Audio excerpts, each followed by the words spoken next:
রাজধানীর মোহাম্মদপুরে বৈষম্য বিরোধী ছাত্র আন্দোলনে নির্বিচারে গুলি ও জুলাই হত্যাকাণ্ডের মামলার আসামিরা এখন ব্রাহ্মণবাড়িয়ার কসবায় মূর্তমান আতঙ্ক হয়ে দাঁড়িয়েছে। আদালতের পরোয়ানা মাথায় নিয়েও বীরদর্পে এলাকায় লুটপাট, দখলবাজি ও সন্ত্রাসী কর্মকাণ্ড চালিয়ে যাচ্ছে টিপু দেলোয়ার হোসেন সিন্ডিকেট। তাদের ধারাবাহিক নির্যাতনে সীমান্তবর্তী এই জনপদের সাধারণ মানুষের জীবন এখন ওষ্ঠাগত। অনুসন্ধানে জানা যায় ২০২৫ সালের ৩ সেপ্টেম্বর ঢাকা মহানগর চিফ মেট্রোপলিটন ম্যাজিস্ট্রেট আদালতে মোহাম্মদপুর বসিলার রং মিস্ত্রি নূরে আলমের দায়ের করা একটি হত্যা চেষ্টা মামলায় কসবা উপজেলার চারুয়া গ্রামের একজন চিহ্নিত সন্ত্রাসীকে আসামি করা হয়।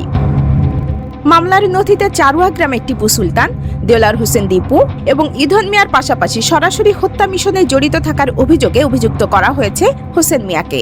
কেবল রাজধানীর মামলায় নয়, গত ২৪ মার্চ কসবা থানায় তাদের বিরুদ্ধে সুনির্দিষ্ট অপরাধমূলক কর্মকাণ্ডের অভিযোগে আরও একটি মামলা দায়ের করা হয়। কিন্তু রহস্যজনকভাবে এই প্রভাবশালী আসামিরা এখনও পুলিশের ধরাছোঁয়ার বাইরে। এলাকাবাসীর অভিযোগ, এই চক্রের অন্যতম হোতা হোসেন, পিতা মৃত সিদ্দিক মিয়া, দীর্ঘ প্রায় ২০ বছর ধরে সে এলাকায় প্রকাশ্যেই নানা অবৈধ ব্যবসা পরিচালনা করে আসছে। বিশেষ করে পার্শ্ববর্তী দেশ ভারত থেকে অবৈধ চোরাচালানের মাধ্যমে বিশাল সিন্ডিকেট গড়ে তুলেছে সে। আওয়ামী লীগের সক্রিয় সদস্য হওয়ার সুবাদে রাজনৈতিক ছত্রছায়ায় গত ২ দশক ধরে সে এলাকায় একচ্ছত্র আধিপত্য বিস্তার করে রেখেছে। জুলাই হত্যাকাণ্ডের ঘটনায়ও তার সরাসরি সম্পৃক্ততার অভিযোগ রয়েছে। চারুয়া গ্রামের ভুক্তভোগী পারুল আক্তার, আমির হোসেন ও ফারজানার কণ্ঠে ঝরল এক বুক আতঙ্ক। তারা জানান, বিগত সরকারের আশীর্বাদ পুষ্ট এই চক্রটি এলাকায় পেশাদার অস্ত্রধারী হিসেবে পরিচিত।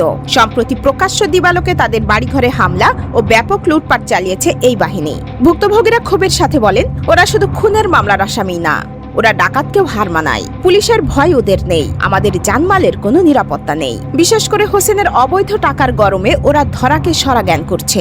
আমরা নিজ ঘরেই আজ পরবাসী। এলাকাবাসীর দাবি, আসামিরা প্রকাশ্যেই তাদের কার্যক্রম চালাচ্ছে। তবে গণমাধ্যম কর্মীরা যখন অভিযুক্তদের বক্তব্য নিতে মুঠোফোনে যোগাযোগের চেষ্টা করে, তখন তাদের নম্বরগুলো বন্ধ পাওয়া যায়। স্থানীয়দের ধারণা, দীর্ঘদিনের অবৈধ ব্যবসার মাধ্যমে অর্জিত অর্থ ও রাজনৈতিক প্রভাবে তারা এক প্রকার সেফ জোন তৈরি করেছে এবং গ্রেপ্তারি এড়াতে মাঝে মধ্যে আত্মগোপনের নাটক করছে। কসবা থানা সূত্রে জানানো হয়েছে, হোসেন সহ অন্য আসামিদের গ্রেপ্তারে পুলিশের একাধিক দল কাজ করছে। কসবা থানার দায়িত্বশীল এক কর্মকর্তা জানান, এলাকায় শান্তি শৃঙ্খলা বজায় রাখতে টহল বাড়ানো হয়েছে এবং পলাতক আসামিদের সন্ধানে গোয়েন্দা নজরদারি জোরদার করা হয়েছে।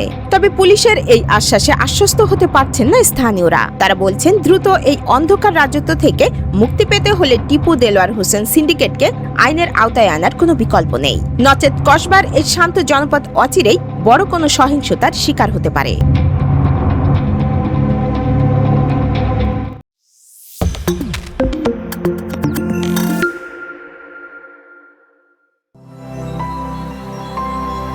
হোমনা টিভি, সত্য প্রকাশের অনুসন্ধানে।